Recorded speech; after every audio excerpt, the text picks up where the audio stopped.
It's no secret that the landscape of men's footwear has steadily shifted away from being sneaker focused to allow room to share the spotlight for other styles, such as the more casual Birkenstock Boston or a more formal suede or leather Oxford shoe. But today we're going to talk about one specific style and one specific shoe which has caught my attention for its comfort and its ability to be a hybrid between casual and formal, those being loafers. Let's talk about these. Hello everyone, my name is Ezra. Welcome to the video. Today we're going to be reviewing the 2 Cent Loafers from Fugazi in the Avo colorway. I will leave timestamps in the description below if you want to scan for a specific detail or part of the review, and leave ideas for styling as well as my final thoughts near the end. If you are enjoying the video at any point, please feel free to let me know by leaving a like and subscribing down below. I really appreciate it. Jumping into the review, these shoes retail for $222, and we'll break down exactly what that $222 gets you as we progress through the review. All right, at this point, I'll take a moment to explain the background of Fugazi as a brand and why I chose these shoes specifically. If you're interested solely in the details, sizing, things of that nature, check the timestamps below and skip ahead to that. So Fugazi, or Fugazi, from this point on in the video, I'm just gonna say Fugazi, is a brand that was started by Trevor Gorgie as a way to communicate ideas through the medium of clothing and footwear. It is also heavily grounded in skating culture and streetwear through Trevor's upbringing in LA, California. Similar to one of my other favorite brands, Supreme. I think what appeals to me the most about Fugazi right now as a brand is the commentary on modern fashion and how, similarly to Supreme, it breaks down the idea of what fashion or clothing is supposed to be and reconstructs it in the context of Trevor's eye and Fugazi as a brand. By making a word like Fugazi, which has the negative connotation of being a ripoff or bootleg, the sole name of the brand, in my eyes, it kind of destroys the idea of being entirely brand-centric because no one wants to be associated with rocking fakes. Oh, brother, who's that on the logo? Because Jordan never did that move.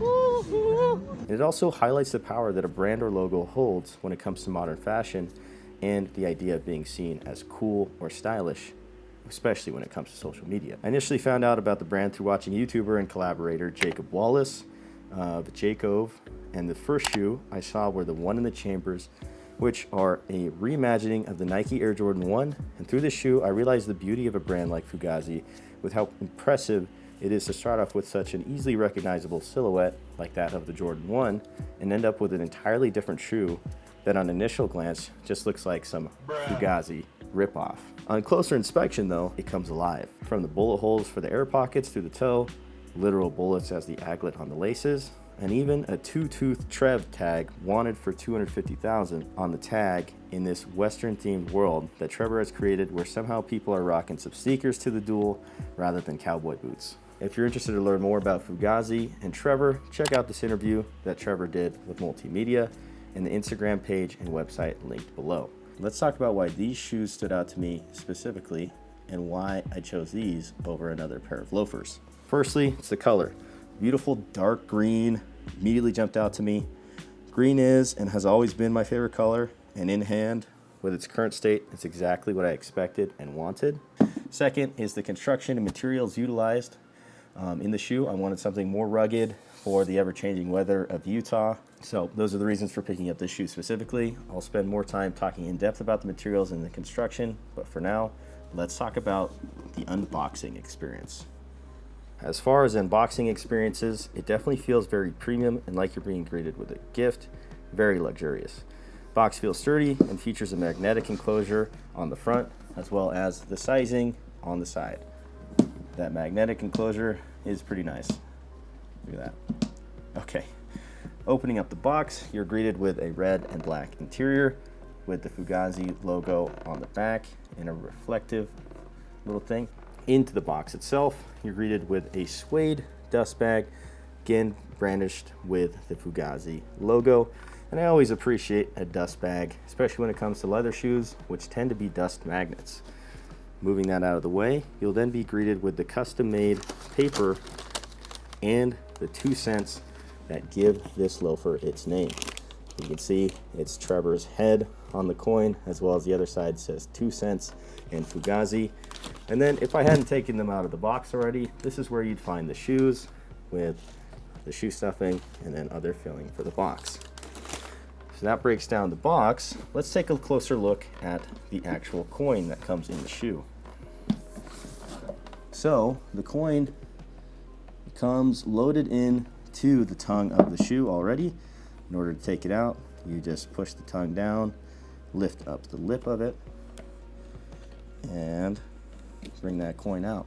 Taking a look at the coin, we see attention to detail again on display, with the coin being reminiscent of something between a dime and penny combined that fits perfectly into the tongue of the shoe, featuring Trevor's head on one side and the other side featuring swords. Very nice. 2 cents. Let's take a look at on foot and sizing. The first question when considering any pair of shoes, in my mind, should always be getting a proper fit, especially for slip-on shoes like these loafers. By having a proper fit, you prevent causing undue wear and tear with excess creasing and heel slip or uncomfortability from your foot being suffocated in a shoe that's too small. That actually leads into one downside of the shoe, which is that there are no half sizes. And your boy is Mr. In Between It, with most of my shoes usually landing at a 10.5 or 11, depending on the brand, to accommodate my shorter but wider foot. On their website, it says to get true to size, but with no half sizes, I opted to size up to an 11 rather than down because I was scared of getting my feet squeezed too hard. In my opinion, it is much harder to manage a shoe that is too small than a shoe that is slightly too big. So with that, I locked in the size 11 and waited for them to arrive. As soon as they came in, I threw them onto my feet, and how do they fit? After a handful of wears, I felt they were just slightly too long for me, but perfect in terms of width and toe room. I noticed my heel would tend to slip out if I wasn't paying attention to the way I walked, leading to walking weirdly and having to double up on socks or wear thicker socks. To circumvent that, I've got these heel pads from Amazon to help secure my foot and prevent any slipping. After installing them, I'm very comfortable with the fit. Foot feels locked in and secured in place with regular wear. This is my first pair of loafers, but based on reviews I've watched, read, and my experience with other leather shoes, they're supposed to be a little bit more snug and maybe even slightly tight to allow the leather to conform to your foot shape and loosen as you continually break them in. I'm curious to see how the break-in period evolves, as I've only gotten 4 or 5 wears in them so far, and I keep shoe trees to lessen the wear and tear over time. I've only noticed them getting more comfortable, but not really loose. Only time will tell, and I'll have to do a follow-up to see how these bad boys break in. Let's break down the materials and the construction. I mentioned in my thoughts on the shoe that the color really stood out to me, but the other 2 factors that really sold me personally as far as materials and construction are, 1, this beautiful tumbled pebble leather from Portugal.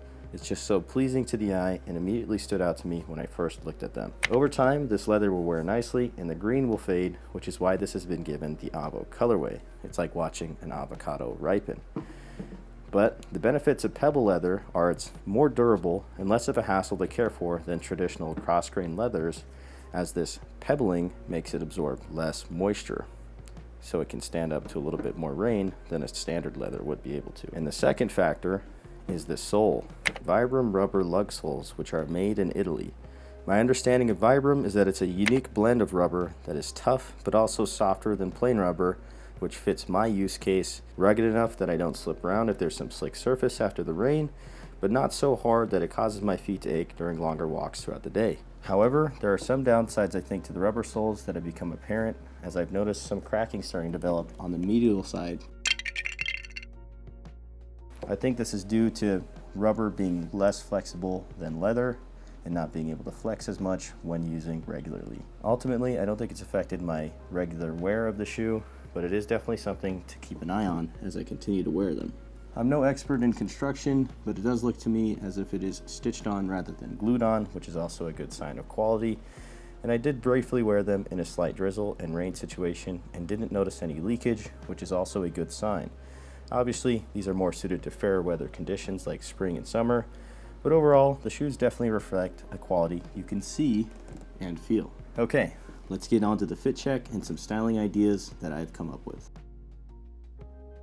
Here's the first idea for a simple casual outfit, and I can definitely see myself wearing this outfit through spring and summer, in more casual settings, and just switching out elements of it like the t-shirt or switching to pants. Just got some thrifted Levi's 541s in this nice light blue wash, which I think contrasts nicely to the darker green. Then just a white polo tee, nice crop stars hoodie from Pythia, and a Seattle dad hat to round out the fit.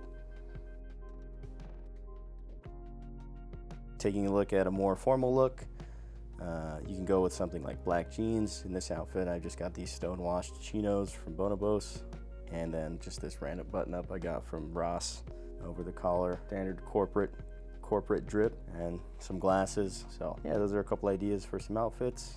So my final thoughts, having given the shoes a few wears now and taking a closer look at them throughout the review, I can say I really like them.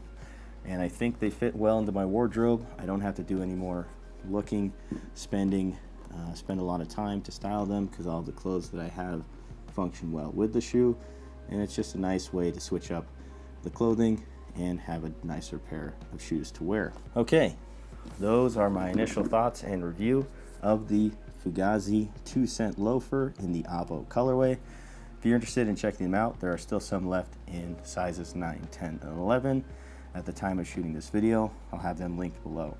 And of course, if you enjoyed this video, feel free to let me know by liking, subscribing, and commenting what you'd like to see next. If you didn't like this video, please feel free to let me know why you didn't as well. But that's all for me today. Thank you guys for watching, and I'll see you in the next video. Peace.